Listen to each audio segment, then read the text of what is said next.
करते सामाजिक समता या माध्यमातून याचं स्वरूप कसं असेल, तुमच्या मागण्या काय असणार नेमक्या आणि आंदोलन कधी आणि कुठे करणार आहे? 2 ते 4 या वेळेमध्ये कलेक्टर ऑफिस ठाणे या ठिकाणी आम्ही निदर्शनं करून कलेक्टर साहेबांना त्या ठिकाणी निवेदन देणार आहोत की हे जे आमचे मुद्दे आहेत या मुद्द्यांना अनुसरून आम्ही शनिवारी परवा 4 तारखेला या मुद्द्यांना अनुसरून आम्हाला न्याय मिळाला पाहिजे. आमच्या जे मुद्दे आहेत, आमचे जे निवेदन आहेत, तुम्ही ते सरकारपर्यंत पोहोचवावं आणि सरकारने त्याची दखल घ्यावी. सामाजिक समता जे आंदोलन आहे त्या आंदोलन नेमके मुद्दे काय तुमचे? मुद्दे असे आहेत, पहिल्यांदा युनिव्हर्सिटी ग्रँट कमिशनचा जो कायदा झाला 2013ला 2013च्या कायद्यामध्ये त्या ठिकाणी SC आणि STला ज्या काही उच्च शिक्षण संस्था आहेत त्याच्यामध्ये आरक्षण आहे, परंतु OBCला आरक्षण नव्हतं. परंतु रोहित वेमुला प्रकरण झाल्यानंतर त्याचे आईवडील जेव्हा सुप्रीम कोर्टात दिले तेव्हा कोर्टाने जो निर्णय दिला की SC STच नव्हे तर OBCला सुद्धा हा न्याय मिळाला पाहिजे, म्हणून युनिव्हर्सिटी ग्रँट कमिशन कायदा 2026 लागू केला. आणि लागू केल्यानंतर काही संघटनांनी विरोध केल्यामुळं त्याला सवंग अशी लोकप्रियता माध्यमाच्या माध्यमातून मिळाली आणि सुप्रीम कोर्टाकडे त्यांनी हे दाखल केलं. आणि जसं 1990ला जे OBCचं आंदोलन झालं मंडळ आयोगाचं, त्याला जसं सुप्रीम कोर्टात हे केलं गेलं आणि 1994 लागू झालं, तसंच आता याला स्टे दिला गेला. आणि त्यानंतर 4-5 वर्षांनी स्टे दिला जरी गेला असला तरी न्यायिक बाब आहे, त्यामुळे ती मिळणारच आहे OBCला. परंतु उगाच OBCचे 4 वर्ष OBCला मागे येतील ना, मग ते होऊ नये, आम्हाला ते तात्काळ पाहिजे, म्हणून ते आम्ही आंदोलन करतो युनिव्हर्सिटी ग्रँट कमिशनच्या समोर. जात जनगणना करताना जनगणनेचे जे 33 मुद्दे आहेत, अगदी त्याचं मकान असेल, दुकान असेल, त्याची नोकरी असेल किंवा त्या संदर्भात त्याची शेती असेल, त्याच्या कुटुंबात किती माणसं आहेत, त्याच्या घरात काय काय आहे, या सगळ्याची गणना होते. ते करताना जसं SC आणि ST यांची गणना करताना SCच्या 47 जाती, SCच्या 59 जाती, STच्या 47 जाती यांची जातवार जनगणना केली जाते. तशीच देशातल्या 3542 ज्या OBC जाती आहे त्यांची सुद्धा जातवार जनगणना व्हावी ही आमची मागणी आहे.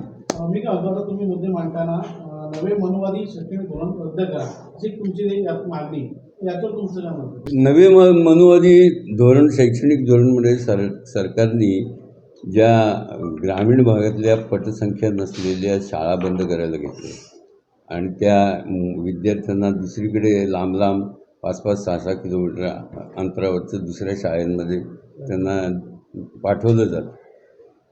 याचा परिणाम मुलं घरी बसायला लागली, त्यांच्या शिक्षणावर परिणाम झाला आहे. हे एक प्रकारचा मनुवाद आहे की आपल्या ग्रामीण भागामध्ये शिक्षण कोण घेतं, जास्त करून मागासलेले समाजाचे लोक आहेत, त्यांना शिक्षणापासून वंचित करण्याचा हा प्रकार आहे. आणि खाजगीकरण शाळांचं केलं जातं आहे. त्या खाजगीकरणामुळे सुद्धा मुलांच्या शैक्षणिक दर्जावरती परिणाम होतो.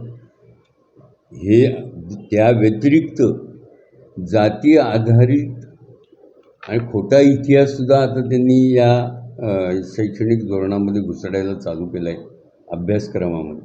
हे सगळं शैक्षणिक धोरण रद्द केलं पाहिजे. पुढचा तुमचा मुद्दा आहे आरक्षणाचा बॅकलॉग भरून काढलाच पाहिजे हा तुम्ही भर दिलाय. 27% आरक्षण OBCला 1990ला लागू झालं. महाराष्ट्रात ते फक्त 1994ला लागू झालं.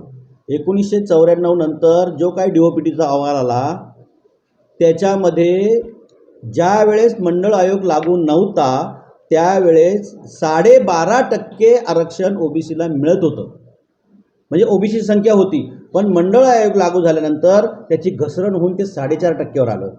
आणि आज 16 लाख महाराष्ट्रामध्ये जी संख्या आहे नोकरदारांची, त्या नोकरदारांच्या संख्येमध्ये 2,96,000 OBCचा बॅकलॉग आहे, तो भरला जात नाही, तो भरला जावा ही आमची मागणी आहे.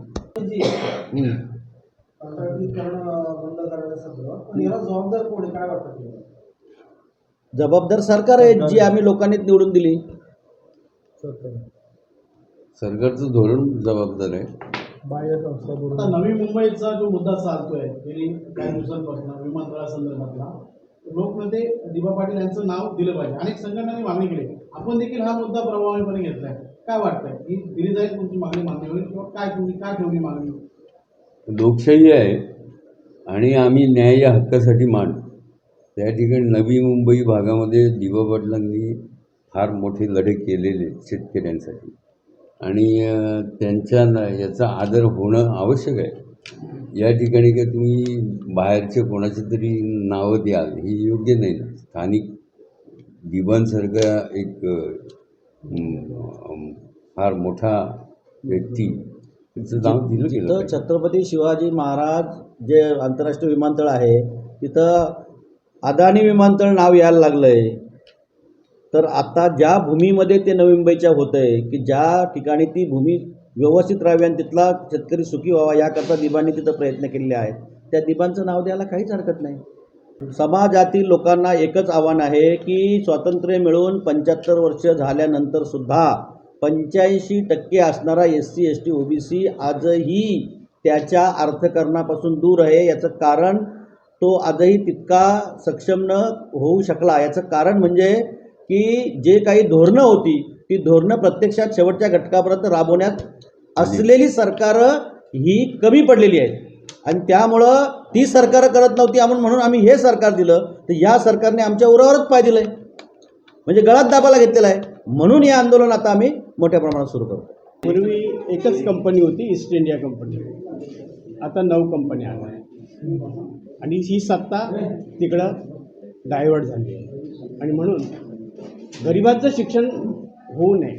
आता कुठेतरी सुरुवात होती की गरिबांची मुलं ही IAS अधिकारी होत होती, कलेक्टर होती, डेप्युटी कलेक्टर, मोठ्या मोठ्या हुद्द्यावर बसत असताना यांची सध्याच्या परिस्थितीमुळं त्यांनी जर पहिला अटॅक जर केला असेल तर शिक्षणावर, यांची शिक्षणाची व्यवस्था बंद केली म्हणजे सगळं संपलं जातं.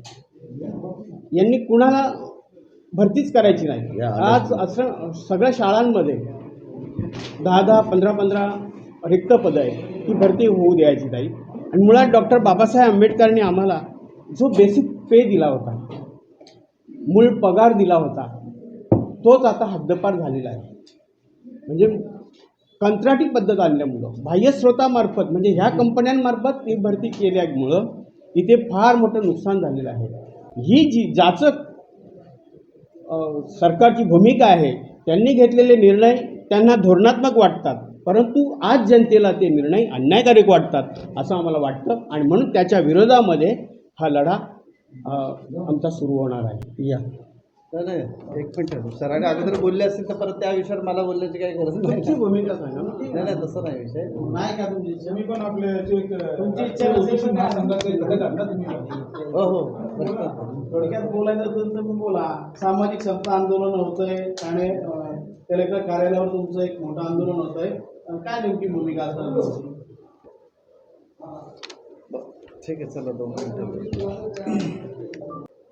येत्या 4 तारखेला शनिवारी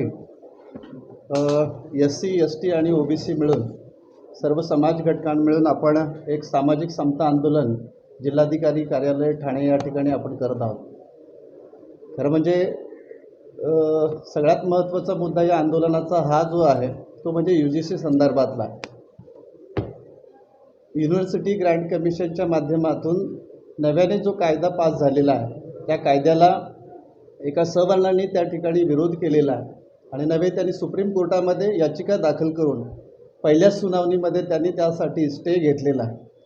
खरं म्हणजे हा इक्वॅलिटी म्हणजे समानता आणणारा हा कायदा होता, परंतु तो कायदा अंमलबजावणी होऊ नये आणि म्हणून SC ST OBC समाजावर आजतागत जो अन्याय होत आलेला आहे तो अन्याय तसाच राहावा किंवा सर्व व्यवस्था आमच्या हातात राहावी.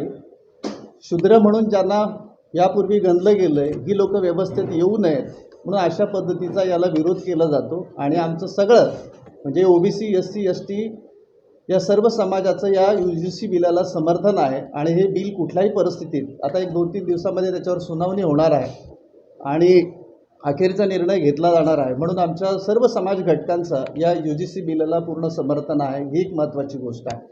आणि दुसरी महत्त्वाची गोष्ट आहे की आत्ता जी जातनिहाय जनगणना ज्याचं इम्प्लिमेंटेशन झालेलं आहे आणि नुकताच सुरू पण झालेली आहे, तर ही जातनिहाय जी जनगणना आहे ती होताना आम्हाला दिसत नाही. SC आणि ST या कॅटेगरीची मात्र होईल.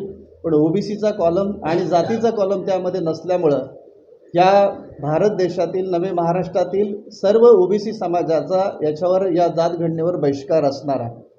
खरं म्हणजे मुळात ही समस्या आहे ही केंद्राने सोडवायला पाहिजे, परंतु तसं न केल्यामुळं ओबीसी समाज आता पूर्ण जागृत आहे आणि जागृत असल्यामुळं या संदर्भात हे 4 तारखेला आम्ही त्या आंदोलनातून दाखवून देऊ हे मात्र या ठिकाणी निश्चित आहे.